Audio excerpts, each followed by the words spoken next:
It's the beginning of spring and the garlic had sprouted, and it's a good sign to get started outdoors in a garden. Here in Canada in Zone 5B, we usually start our garlic around first week of November. We plant them about 6 inch apart, 4 inch deep, add 1 inch layer of compost and about 4 to 6 inch layer of leaf mulch on top. And we also mainly grow hardneck varieties, and by planting it this way, it helps protect the cloves during the long winter season. By spring, they will start to sprout, and this is a good time to give them another layer of compost to give them a good healthy start. And I usually just add compost on top of the leaf mulch, so every time I water, all that nutrients goes down into the soil. And over time, the leaves will just break down and decompose, adding more natural organic materials into the bed.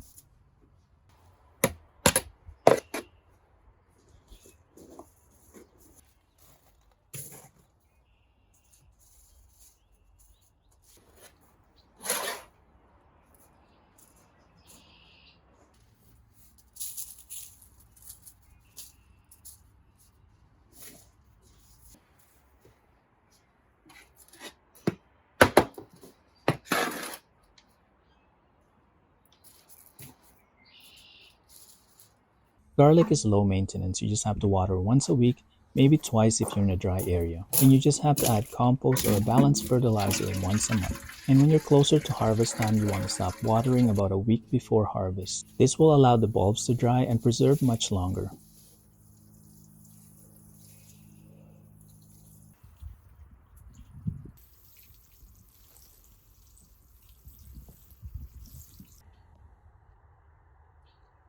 So if you ever want to grow garlic, try softneck varieties if you're in a warmer climate, and hardneck varieties if you're in a cooler region, and plant them around end of fall just before frost arrives.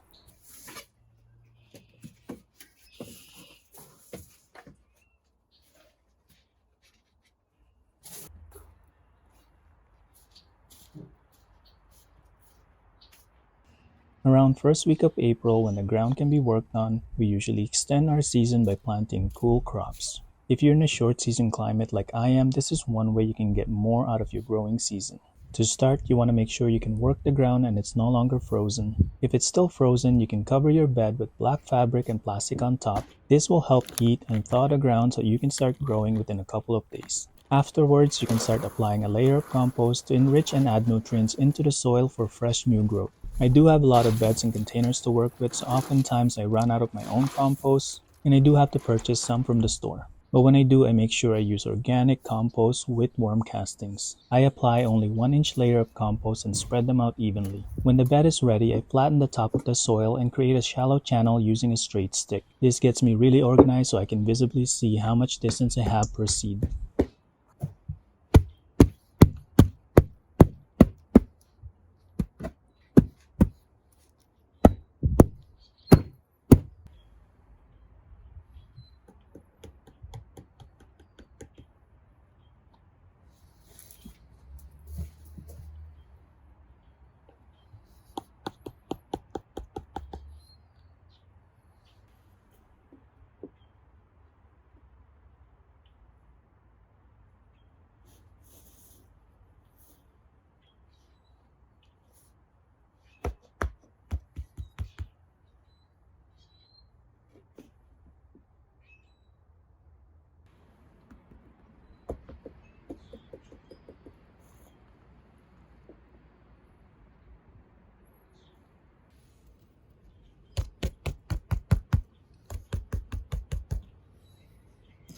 I also like to take my time and space out each seedlings properly so I don't have to thin out the seedlings later in the season. In this bed, I'm mainly growing cool-loving crops that are fast-growing. These include spinach, several varieties of radish, turnips, and also carrots. You can also grow lettuce or bok choy, but for me, I'm growing those in a different bed.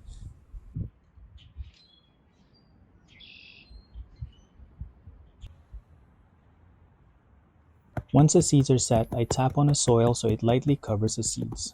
This method has been really working for me and I get a good germination rate out of it. Afterwards, you want to give it a good watering. We're using rainwater that we've collected from a rain barrel, and it's really great for seed starting.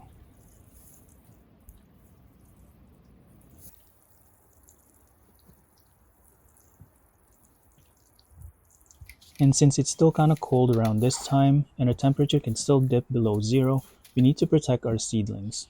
We do that by creating a simple cover using PEX pipe, polyethylene plastic, and clips to hold it down.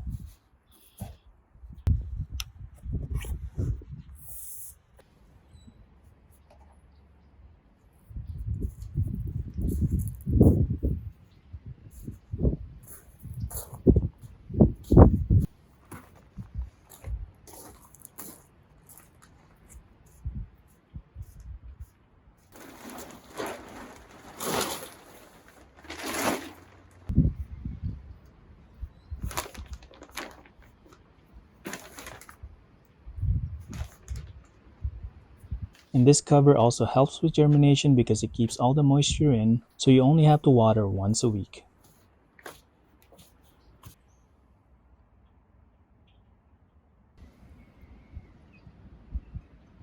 We have two more 8 by 3 feet raised garden beds that we need to get ready so that we can plant more early crops. And this time I'm going to use my own compost and try to use as much as I can. Making your own compost does take some time and they're not always going to be available. But I'm going to use as much as I can because they are free and you know exactly what you put in them. This homemade soil sifter makes it easier to separate materials that haven't completely broken down. I then put those back into the compost so that they continue to decompose.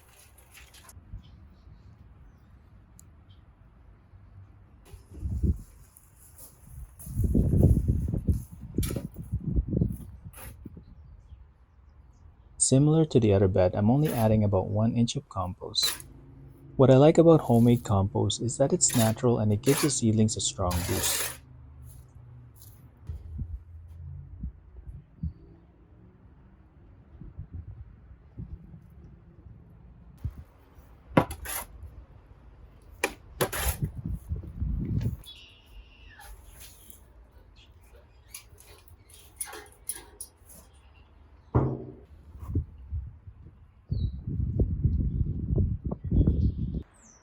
A lot of the beds that I'm preparing is going to be used to rotate crops. So in this area, I'm first going to grow cauliflower, cabbage, and broccoli. I started most of my seedlings indoors around February. They do need to have that early start in order for them to grow outdoors with the right condition. Last year, when I used the same process, I was able to get a good harvest just before I was about to start my summer crops like tomatoes, cucumbers, and peppers.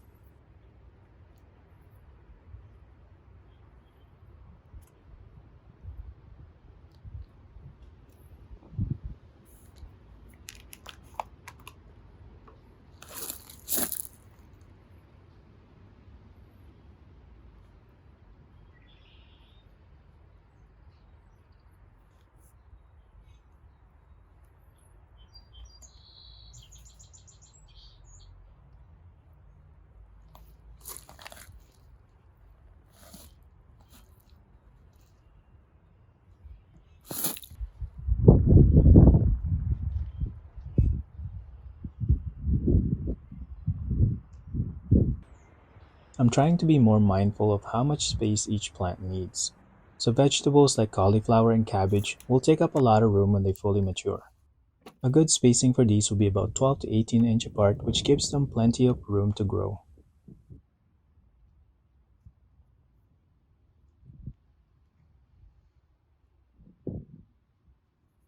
When it comes to transitioning seedlings into their final spot, you don't want them to end up wilting. So always give it a good watering right after you're done planting.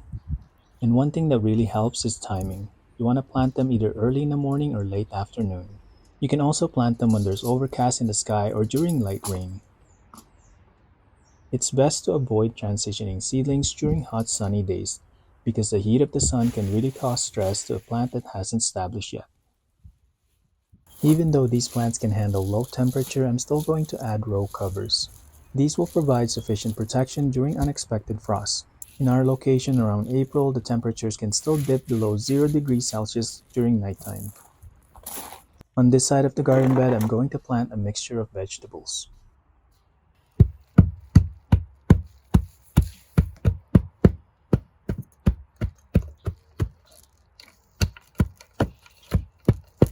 I will be growing a couple of kale here which I started indoors around the same time as cabbage and cauliflower. I'll also add a couple of cabbages in here since I have extras. Around spring is a good time to start setting peas the wrecking ground. They also prefer to grow in cooler weather, which makes them ideal first crops.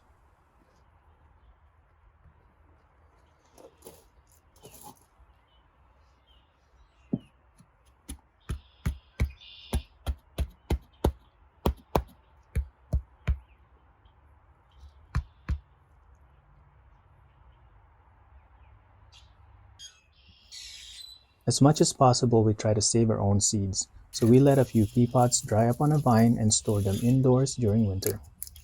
For a better germination rate, you can try pre-soaking the seeds in a jar of water for at least 4 hours. I ended up skipping this step because I know the row cover will help keep the ground moist and create that humid environment.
For me, I've had better success when I sow seeds like carrots, radish, and spinach the wrecking ground. And we don't mind planting more of these vegetables because they do well around this time and they can be stored and preserved for long-term use.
I planted the kale right at the edge of the garden bed.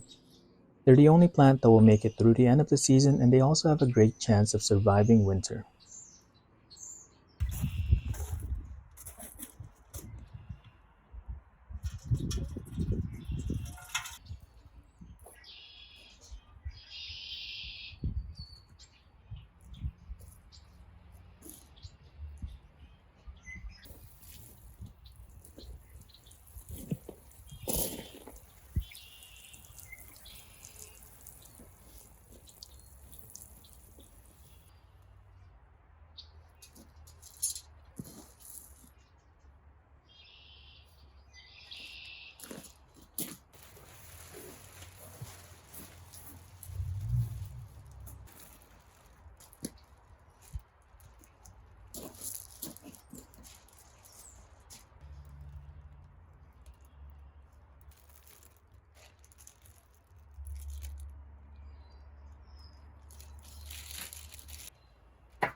Early this year during winter season, this was the only garden bed that we used to grow vegetables like lettuce and Napa cabbage. The top of the bed is covered with polyethylene plastic including the doors. The plastic on the doors can be removed and behind it is a screen mesh. This prevents unwanted pests from going in.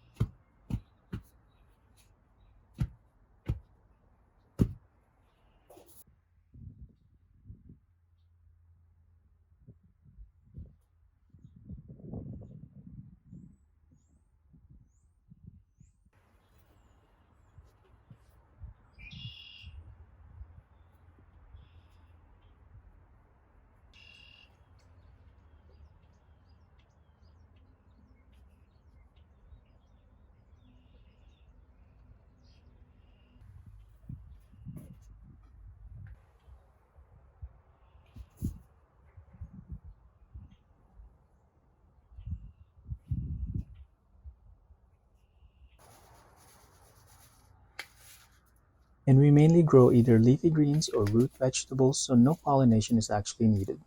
We have lettuce that overwintered here and we're going to add more variety. I'm going to be adding beets, turnip, carrots, spinach, and one row of radish.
After a week had passed after planting all the seedlings, this is what we got so far.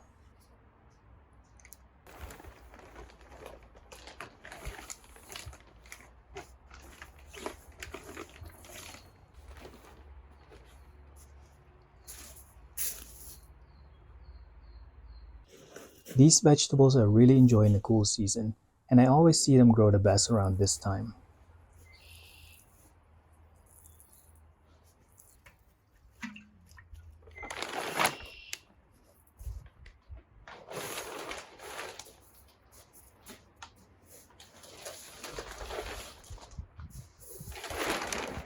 There are times where it gets hot and sunny, so it's a good idea to vent out the row covers. This can be done by opening both ends to allow air to flow through. Too much heat can cause these plants to bolt, so during hot sunny days, give it a good watering and allow cold air to go inside the cover. And by nighttime, just when the temperature starts to drop again, you can close the cover and keep them protected.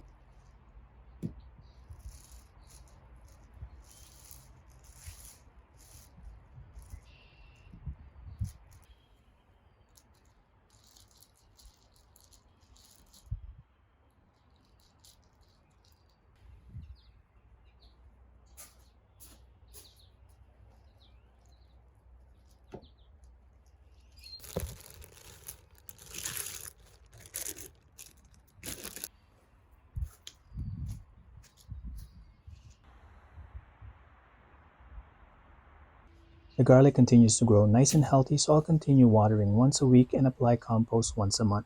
These should be ready to be harvested around July to August, and I can't wait to see what we get.